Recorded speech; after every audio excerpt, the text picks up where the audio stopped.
सोलापुरात रंगणार गोरे विरुद्ध मोहिते पाटील सामना।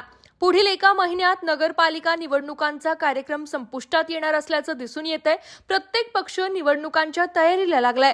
दरम्यान सोलापुरात पालकमंत्री जयकुमार गोरे विरुद्ध शरद पवार गटाचे खासदार धैर्यशील मोहिते पाटील असा सामना पाहायला मिळणार आहे। माढा लोकसभेत विजय मिळवल्यानंतर खासदार धैर्यशील मोहिते पाटील यांनी सोलापूर जिल्ह्यात तब्बल 6 आमदार महाविकास आघाडीचे निवडून आणून आपली ताकद दाखवून दिली होती।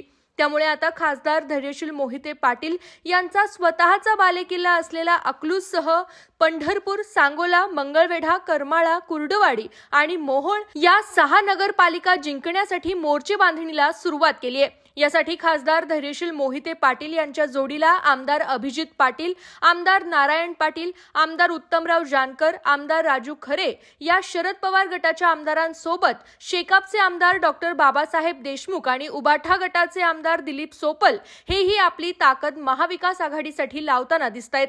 तर दुसरीकडे सोलापूरचे पालकमंत्री जयकुमार गोरे यांनी निवडणुकांपूर्वी 3 माजी आमदारांना भाजपमध्ये घेत ताकद वाढवण्याचा प्रयत्न सुरू केलाय। यासोबत सांगोल्याचे माजी आमदार दीपक साळुंखे आणि दिलीप माने हेही प्रवेशाच्या तयारीत असून शिवसेना एकनाथ शिंदे गटाचे माजी संपर्क प्रमुख शिवाजीराव सावंत हेही संपूर्ण जिल्ह्यातला गट घेऊन भाजपमध्ये सामील होण्याच्या तयारीत आहेत।